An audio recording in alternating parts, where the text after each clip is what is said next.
Okay, so I purchased this mirror from Facebook Marketplace for $25. Isn't it grand? Oh, you're getting a sneaky peek of some other parts of the makeover. Not quite yet, not quite yet. Okay, so I am now adding wood to brace it. I wanted to make sure that I also added height to it because I want the mirror to kind of hit the bed at the right angle, or the right height rather. There's the bed over there. I have cornered it, and that is the reason why this appears to be way too narrow to be a headboard, unless of course it's for a twin. It is for a queen, and of course it's a cornered bed now. So I will be adding one more piece of wood to further brace it and make it especially safe. I'm going to also, of course, upholster it. So this is going to be really, really exciting. Yay! All right. I will give you all the information on the how-to in the comments or in the voiceover. Bye. All right, well, here we go.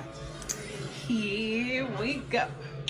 Once upon a time, not long ago, there was a queen here done with a toolbox. I can't figure out how to rhyme it. I'll work on it. But here we are. Very neatly done. Very neatly and carefully and semi-professionally done. I'm sure a professional may have tweaked it a bit differently, but this was some of my scrap wood and scrap MDF. So yeah, using it. So here it is, the headboard slash used to be a mirror. And you'll notice that I have added the wood, as I've already told you. My bed sits at 25 inches high. So I have added 25 inches of wooden legs, if you will. And of course, then I have fortified that addition with some additional support pieces. This can be very easily done with just scrap wood, as I have done. And of course, you will want to befit your bed measurements. All right, so now I am going to upholster the headboard, because we don't need to call it a mirror anymore because it's headboard now. And I'm going to double up on the batting, not for comfort's sake, because this is not going to be a headboard that you want to rest your head on because of the mirror, but I want the batting to give me a little more filling and depth to the fabric that I use to upholster. And I'm going to do a rouging technique, so the more batting that I have underneath, the better. All right, and so that's all I'm doing here, just getting that on. And as you see, I am doubling the layers because, again, I want this to have some depth. I don't want it to be flat to the headboard. I want it to look like a upholstered mirror, a tufted upholstered mirror. In fact, that was the inspiration for this project. I found really great ideas on Pinterest, and I do like the tufted design, but I did not want that for my headboard. I tend to appreciate that for just standing tall mirrors, that particular design I'm speaking of, or for seating, or for stools, things of that nature. But I particularly don't care for the tufted headboard, even though I think it looks amazing in others' rooms. All right? And you'll notice that on the right side, which will, technically is the left side, You'll notice just how I've been able to fold it several times to get that thickness so that I can have some really good aesthetic, you know, the look of it. It won't just look like a flat piece attached to the headboard, and instead there will be some gumption behind it. I'm so excited about this. All right, so let me get my tools, and of course I've got my scissors. These are fabric scissors. This is the coup de grace. My mother was and is, but she's retired, a master seamstress. So I've come up in a household of doers, let's just say. But the best type of scissors to use for this type of project or any upholstery project is, of course, fabric scissors or upholstery scissors. They cut fabulously. And I also have my staple gun, which you saw, and staples in my pink toolbox. I love that company. I love everything that it represents, and having bright pink tools and tools that rival the mainstream power tools. I love that company. You got to check them out. This is not an advertisement, but hey, pink toolbox, holla at your girl, because this is how she's living. All right, you'll notice that this fabric is super, super sheer.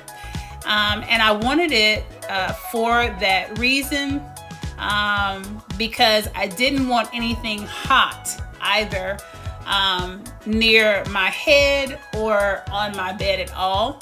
I am a woman of a certain age, so it's best to keep cooler temperatures. That keeps me most comfortable at night. In fact, it's scientifically sound for everyone. Anywho, so we've got the batten in place, and we know where we're going to put the fabric, and now it's time to put it on.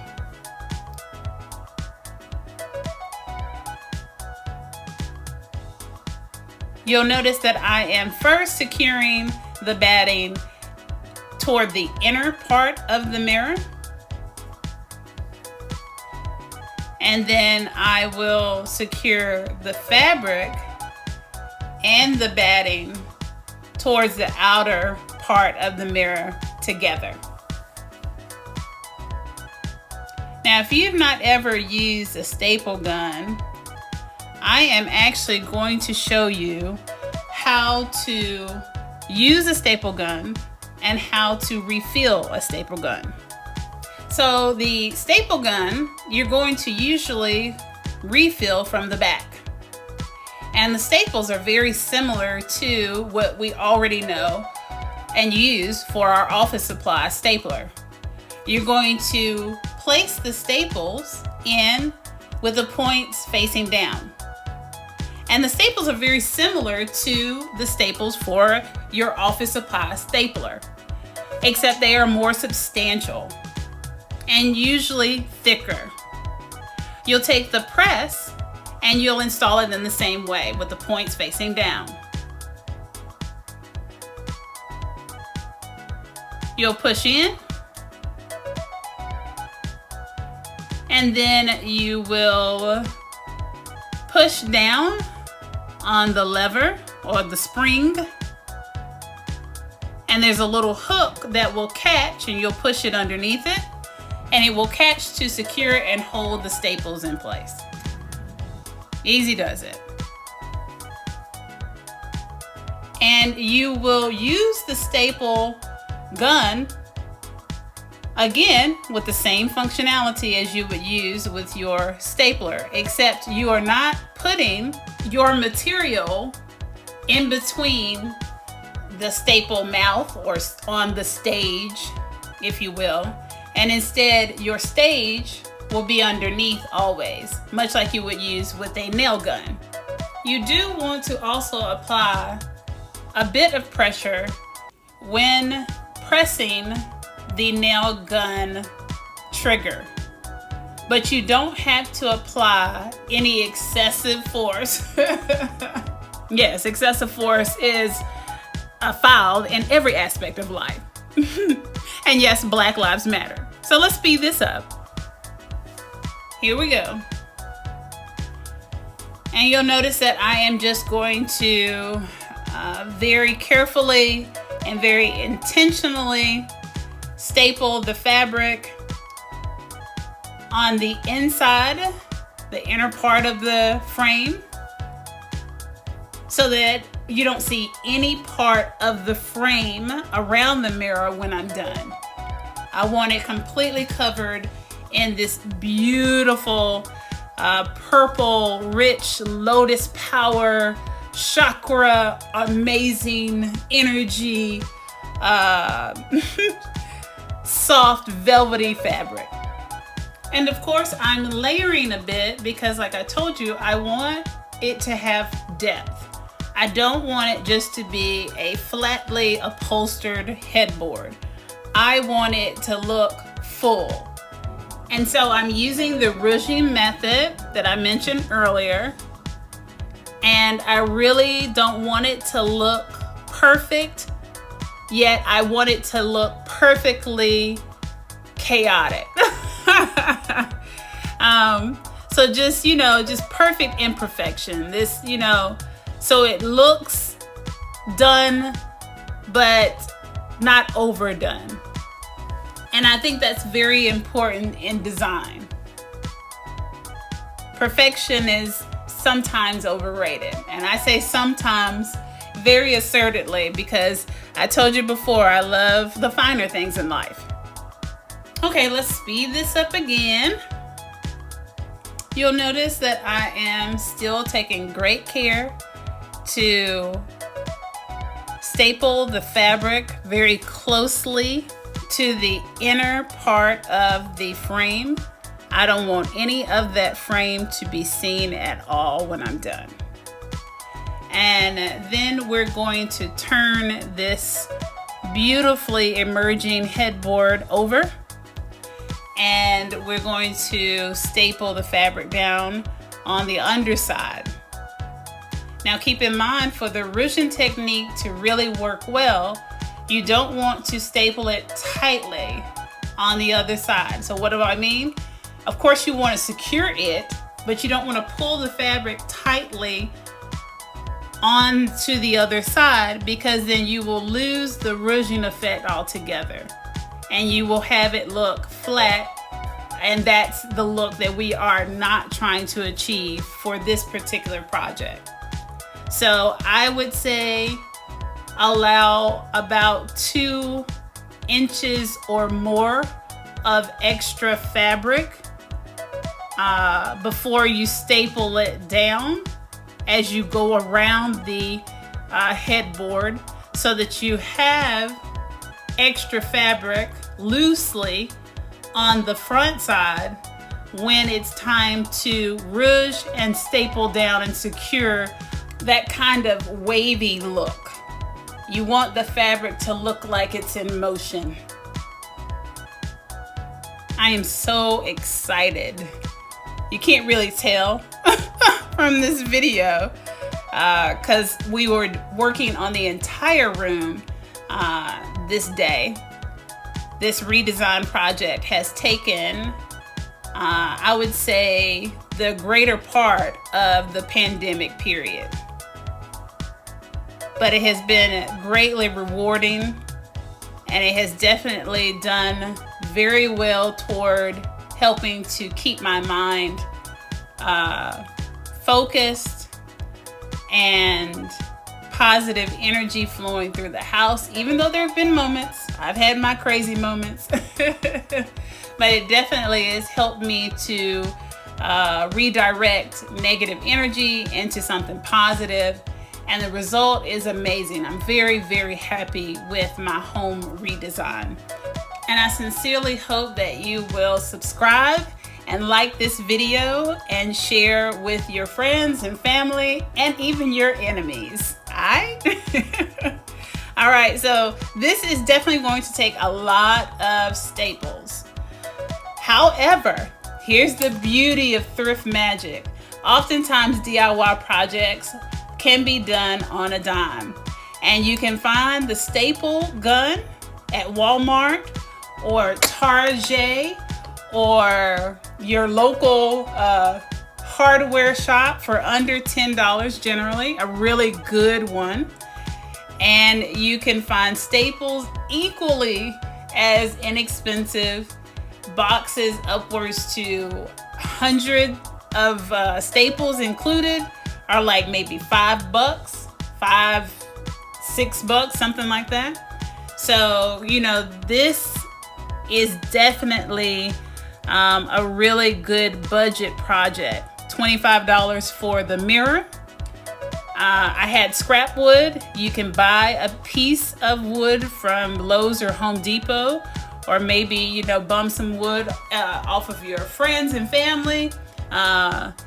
And maybe that piece of wood cut up maybe will be $10. You can also ask for the scrap wood, which is usually extremely discounted at the hardware stores, or sometimes they will give it to you free altogether. So we're looking at what, $25 plus maybe only 3 rows of the staples I had to use. So of course it wasn't the entire box. The staple gun, of course, I already had. So if you have to buy it, all in all, we're talking about a completely unique headboard for well under $75, and completely custom, which is just unheard of. Now, if you'll look closely, you'll notice that I am using the rouging technique. And I am so excited. Now you can see on my face just how impressed I am and loving the choice that I made for this design. And all I'm doing is using that loose fabric that I intentionally left available when stapling the underside, so that I can pull it and form these waves and staple in between the waves directly into the mirror frame, so it looks like the waves are suspended in time. And so as the fabric won't move or look undone or unfinished when I stand the headboard up behind my bed. I'm so excited. Now, of course, it will also be braced by attaching it to the bed frame. So I'm double checking just to make sure that no frame can be seen. And it looks good, people. I love this design choice. Again, I sincerely hope that you will subscribe, like, and share. It's thrift magic.